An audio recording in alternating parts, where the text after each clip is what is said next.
In this video, I'm going to show you how I removed my old 7-foot non-insulated garage door and got ready for a new 7'6", 2-inch insulated door.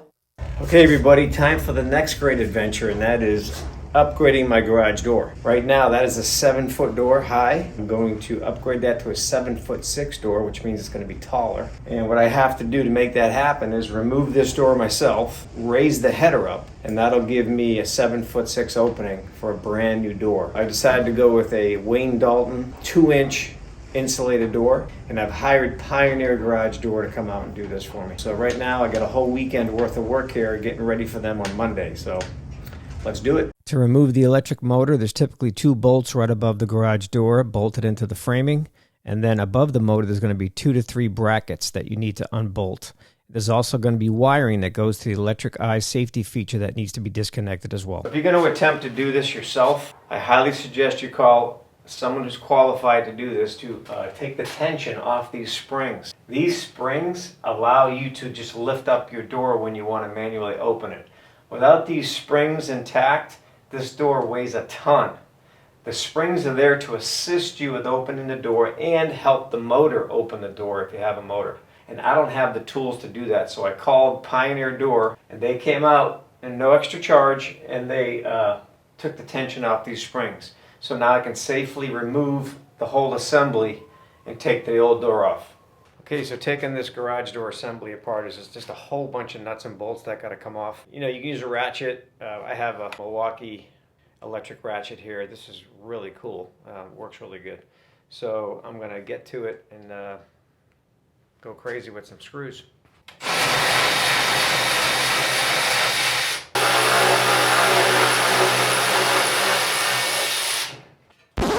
It was at this moment I realized I almost fucked up. This is ready to come off, and I don't want to take that off yet. I'm going to have to strap something up here to keep that from falling off when I pull off the other side. So I want to get these 2 things taken off today. And then I want to unbolt the spring arm here. So all I got to do next is hit those bolts all up there, take those out, and this whole top section will come out, exposing the header, because I got to move that header up 6 inches like I mentioned. But first I got to cut out all these cripple studs all the way down and then slide that header up. That's going to be the challenge. So what I did temporarily is I just screwed a board right on there. Keep that top panel from falling off right now.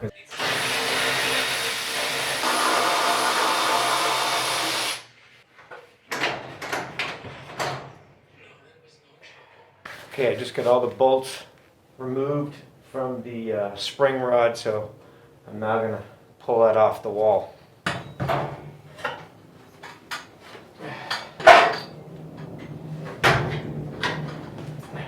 Oh yeah! Oh yeah! Got to get that work out whenever I can. All right, everybody, I'm here with Marvelous Marvin. Good friend of mine. He's actually volunteered to come help me out today. But the best part is he has no idea what I need him to do. Are you scared? Yeah, I'm just here to lift stuff. Well, that's good, because I'm gonna have you shoulder press that header all the way up for me.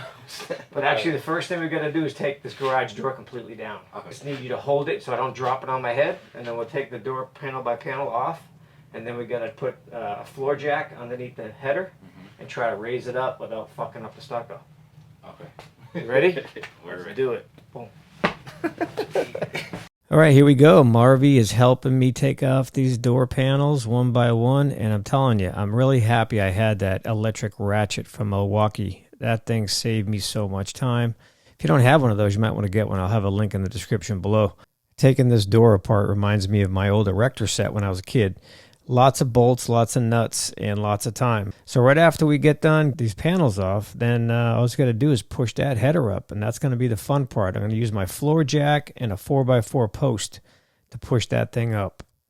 Okay, one more panel to go, and then we're going to have Marvy shoulder press that header into place, of course with the help of my floor jack. Through the magic of editing, that beam is moved. So all I had to do is take a Sawzall and cut the right side of the beam where it's nailed into the stud, and also on the left side where it's nailed into the stud with the Sawzall. Just cut the nails off. That's all I had to do there. And the hard part was removing the stucco on the front to separate the stucco mesh wire from the header. And once we did that, we're able to jack it up real easy. And right now I have temporary supports in place, and I'm adding metal straps to connect the header to the top plates above, and also to connect the jack studs to the header on the right and left side. Okay, the first thing I got to do before I can cut in my jack studs is I got to check my opening. I got to make sure I'm going to wind up with a 7'6" opening and the correct width, which is 15.5 feet. Okay, now that I got my measurements correct, I got to cut out the last jack stud and then get ready to install my new jack studs. If you don't know what a jack stud is, it's actually the 2x4 that holds up a header. So it's got to be from the floor all the way up to the bottom of the beam to hold it in place. Real quick unboxing here of a M18 fuel screw gun, because I have got a lot of drywall to hang as well as insulate the ceiling before the garage door installers show up on Monday. So I am on a time crunch. So let's go. Okay, we got the liquid nail here for drywall. I'm applying this right to the ceiling joists. Glued and screwed. Okay, warning, I am an amateur drywaller, but I got some cool tools. That's all that matters.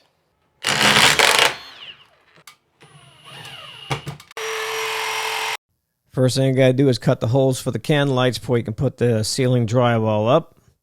And I rented a drywall jack. You gotta rent one of these. It makes the job way easier. As you can see, even though I got a helper, a marvelous Marv over there, who, by the way, busted his ass for me all day long and didn't complain about anything.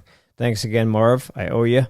And we just kept going. And I was at this all day with Marv, and then I had to continue on by myself all day Sunday night and into Monday morning before the installers showed up.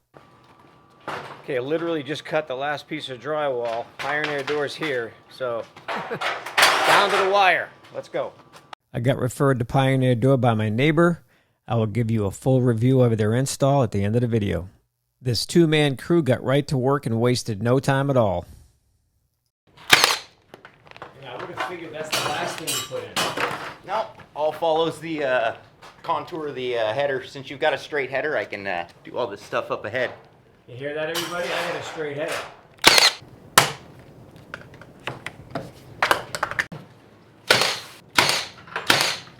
I want to thank Pioneer Door right away for sending me their best guys. These guys were so organized and they had a great system in place. They worked well together. Thanks again. I do appreciate it.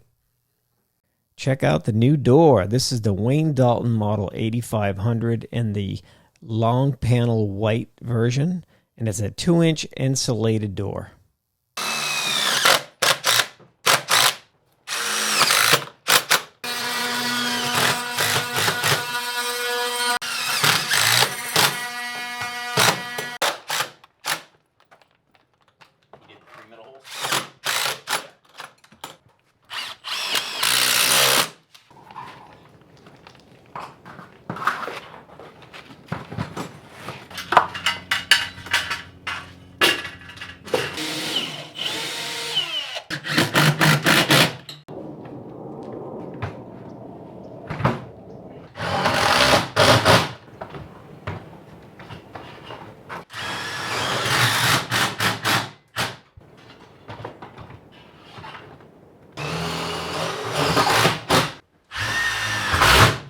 Last panel going in. Look at that beauty. Not me, the door.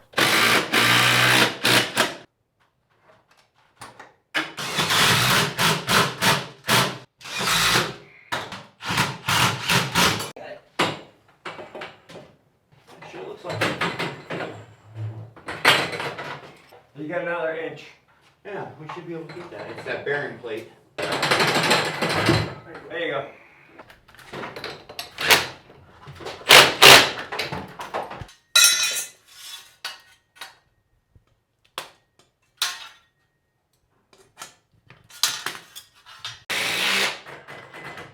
This here is my favorite part of the install. It's the LiftMaster side mount motor with the built-in battery backup. No more motor down the middle of your ceiling. It's off to the side.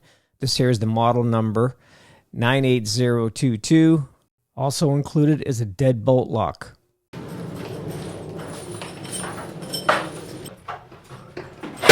Ooh, too far. And there she is, all installed, nice and tucked away up in the corner. This is a great feature of this door install. Look at this old dinosaur that used to hang up in my garage, right down the middle of the ceiling, taking up all that space. Bye-bye. Is that like a big ratchet? Basically, yeah, it's called a sure winder. Nice. Makes it so that you don't have to actually wind the springs.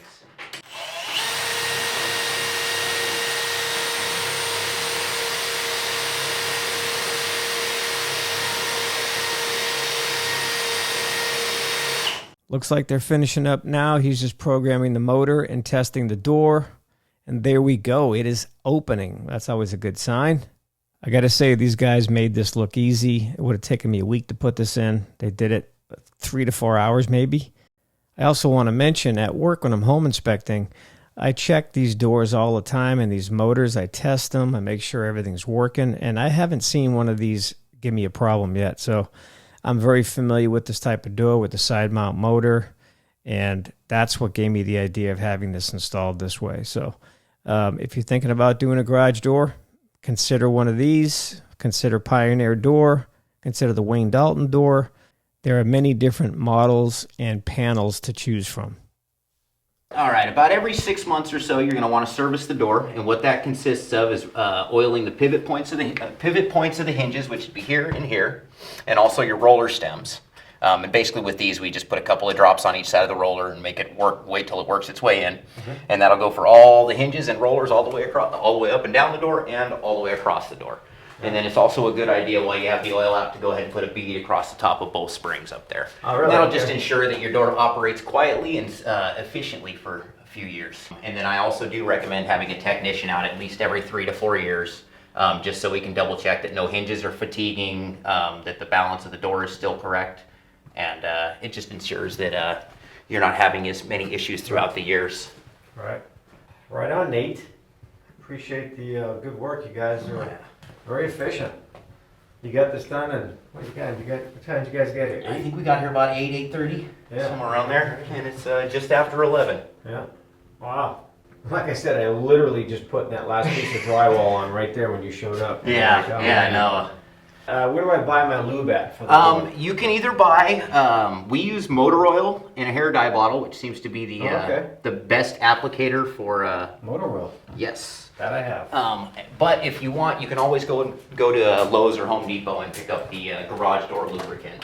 Yeah, I bought that stuff once. I wasn't a fan of it. No, I'm not either. It leaves a film on the back of the door and it collects dust, and it's very unsightly. With the oil, you're very precise. You can add it right to where you want it on the hinge. Right, okay. And So you put the bead right across the top. There you go. And I typically always start about an inch or so in on the spring and work until about an inch to the end of the spring, because it's a friction fit on each end. All right. But other than that, that's maintenance. Okay, so we got to put a final touch on here. Yeah. Just in case you ever have any issues, there's our name, phone number, and all that fun stuff. Give us a call. They'll scream and yell at me and send somebody to fix it.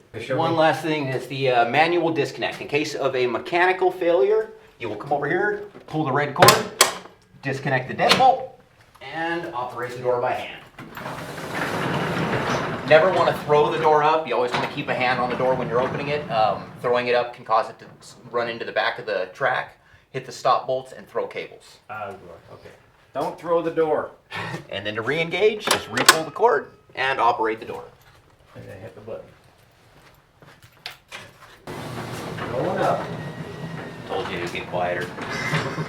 Yeah. Very nice door. Back in the truck real quick. Clears my header nicely. That's great. Maximum height. That's the whole purpose of doing the taller door. Look at that. All done. As I promised, here's my review of the door. 5 stars all the way across. Wow. Starting with the initial phone call to Pioneer Door. Setting up an appointment to get an estimate. They came right out, gave me an estimate. It was just under $4,000 for the door I chose. There was a cheaper option, which was I believe it was the 1 3/8 door, insulated, but I went with the 2-inch because I plan on putting a heating and cooling system in there. So that's why I chose the door that I chose. And I chose the 7'6" door because I have a off-road vehicle and I wanted to be able to pull it in and out because it is kind of tall. So that's why I raised the garage door, in case you're wondering about that. So I have a bigger door, I have a new door, and I have an insulated door. So it's a win-win-win. Overall, I'm very happy with Pioneer Door and their Wayne Dalton series that they sold me.